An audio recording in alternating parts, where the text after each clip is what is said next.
Good evening. Welcome back to another exciting edition of So On to Bourbon. I'm Glenn. This is Charlie. Charlie, tell them what's on the bar tonight. Tonight we have a new, or is it, offering from the folks at 1792. It is the extended cask finish rum edition. Where have we heard those before? Interesting. Sounds familiar.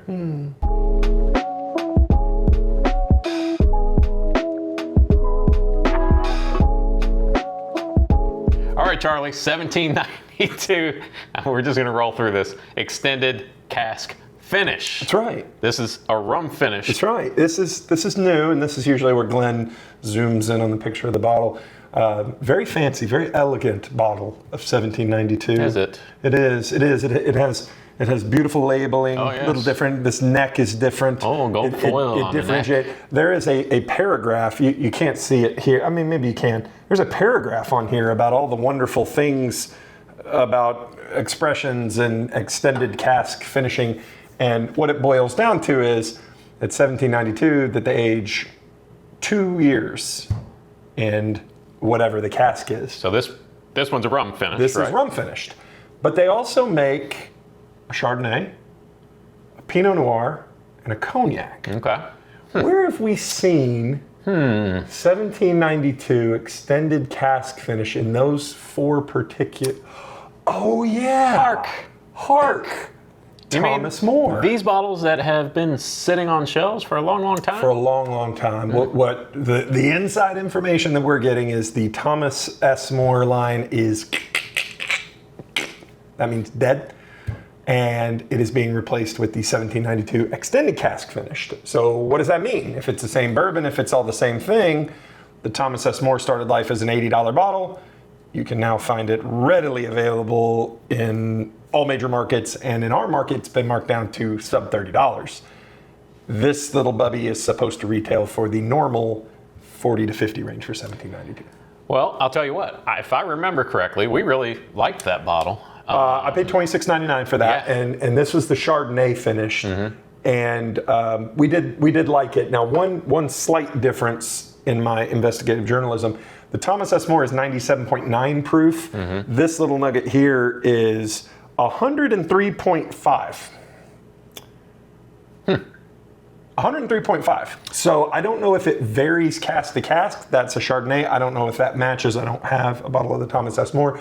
But I'm kind of excited to dig into this one because it feels like the bourbon economy is healing. Yes. We're getting things. Yes.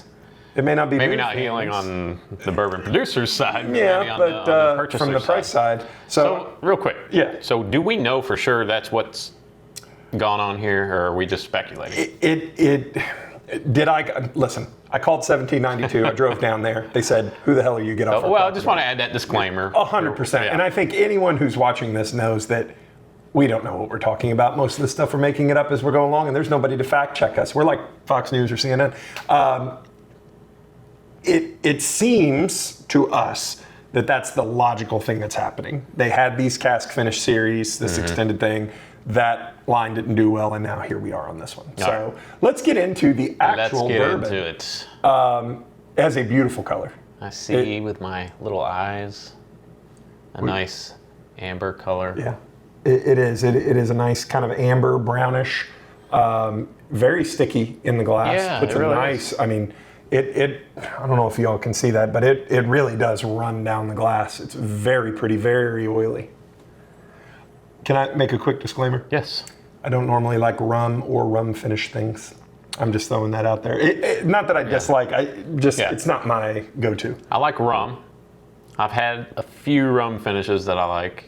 Mostly not that they're bad, but like you said, they come across kind of dry to me. Yeah, and there's kind of a thing, but I'll tell you what, this has a nice it nose. really does.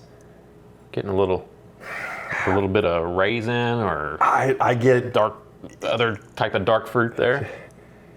And maybe it's just wishful thinking, but I get a little bit of that banana note on it.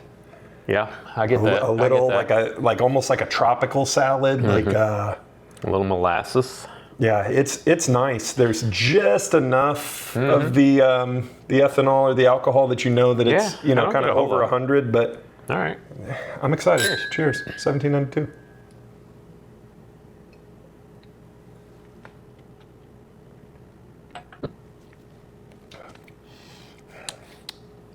first impressions, I really like that. It's got a nice fruity flavor to it, but it retains that kind of deepness, darkness that you want from a good bourbon. And it drinks really nicely. I kind of feel like it drinks a little under its proof. Yeah. My initial drink, and I didn't go right to another drink because I feel like I do it unfairly. I get 2 or 3 drinks while you're waxing poetically. The initial drink is I got that kind of really dark, just rum. Yeah, the rum really comes through. And then it kind of opened up and it got real fruity and real nice and real drinkable. It does dry your palate out. It is oaky. Like my tongue just starts it started right in the center of my tongue, middle center of my tongue, and it just kind of dries out your tongue like in an oaky way, in what you would expect, something that's set in a cask for a long time. I'm amazed at how much it made my mouth water. Like, yeah. I don't know if your mouth. Well, that's what I was going to say. It does dry your mouth out, but not in that kind of way where you're just left with nothing. It dries your tongue out. Like, yeah. But there's flavor still there. Almost, it's that sweet rum flavor, that really dark. I keep saying going back to molasses. I don't know if it's quite that intense, but it's there, and there is a hint of raisin in the background. I like it. That's a nice bourbon, and I'm not one that usually likes just your regular old 1792 either. Yeah. I like the full proofs, but I think that I don't love it, and it's just because, as I mentioned, I'm not really a big fan of rum finish. There has not been any that had just blown my socks off, and I have sought out some of the higher end, like, oh, you got to try this rum. This is the Pappy Van Winkle of rum, and this, that, and it's just not in my it's not in my flavor profile. With that being said, you did like the oh gosh, the Papa's Pilar finished rye. Oh my gosh, I can't think. Hemingway. Yeah, the Hemingway, but that was a rye. Yeah. I think the rye spice and things kind of it balanced. Mm-hmm. There's just something on this one that has kind of a funk to it, and it really is, I think, the flavor that I really don't like. It's that kind of dark, like that molasses, like you say. Mm-hmm. With that being said, it's not terrible. I don't hate it, but I don't know if it's one that I would, even at $50 or sub $50, if I would seek this particular one out. But it's definitely not bad. It is very easy drinking. I will tell you that. It's very soft. It's very balanced. If you like rum and rum finish, this is an excellent, excellent one to pick up. Yeah, I would agree. If you're someone who likes that type of finish, this is, I would definitely buy this one, especially for that price. I enjoy it. I really do. It has a great nose. The nose It's got a great nose, and the nose follows through on the palate. I get what you're saying a little, and I don't know, 1792, do they use pot stills or column stills? It's kind of got that I'm not for sure funkiness that you get from a pot still. I'm not for sure. And 1792 is a polarizing brand. They have some people love it, some people hate it, some people love the full proof, they hate the small batch, they love the bottled and bond. Kind of going back to nature is healing or bourbon is healing. There was a long time where you didn't see any 1792 store picks. Right. For a year plus, maybe longer.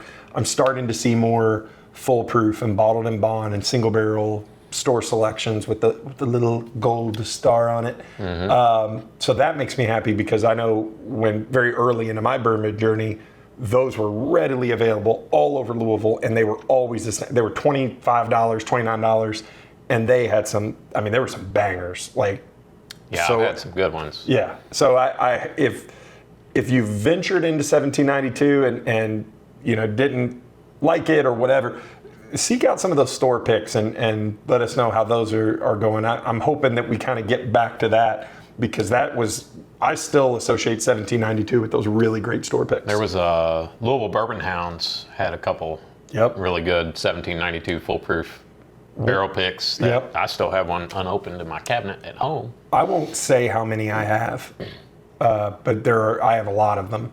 And one of the ones that really hooked me early it was a Kroger pick, and it tasted like Bananas Foster. It was the most pronounced. It was. I shared it with multiple people. We weren't friends then, and everybody said the same thing. They're like, it tastes like bananas, and I've been chasing that high ever since. That's bananas, yo. That was good. That was a good one.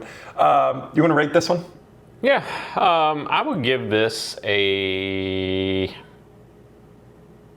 6.9. As long as the price point is $50 or under or roundabouts there, I will give this a 6 for me. Again, not in my wheelhouse. I will tell you, this does make me excited. If there truly is a transition from the Thomas S. More to this release here, I'm excited to get the other ones and see what those are like, especially the Pinot and the Cognac finish. Cognac, yeah. I think I would like to try both of those. So we'll keep an eye. Let us know in the comments if you've seen this little beauty pop up in your market recently. I'm getting a little chocolate on the finish now. Oh, well, look at It's you. had a little chance to rest, a little chocolate, like chocolate covered raisins. Make sure You know to what? like No, go ahead, 6.9. I may bump mine up to a 7. Oh my. It's a 7. Look at that. It's a good bottle. I like it. He likes it. Make sure to like and subscribe here on YouTube for more and- Glenn's Chocolate Corner. I have nothing. Go ahead. Wrap Make it sure up. to follow us on Wrap it up. Follow us on Instagram, Facebook, TikTok, Whiskey Realtor, and most importantly, Keep those wallets loose. and your bungholes ever so tight. Good night, everybody. 1792 extended cask release. Why'd you hate on it? Why don't you like it? I think you know why. Why? You're disappointed. No, I'm being paid. Heaven Hill's paying me. Extended cash. Oh my God, I can't talk. 3, 2, 1. Do your little finger thing.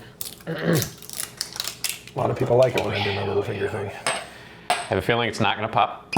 Oh, that was pretty good pop. Erroneous. You're erroneous.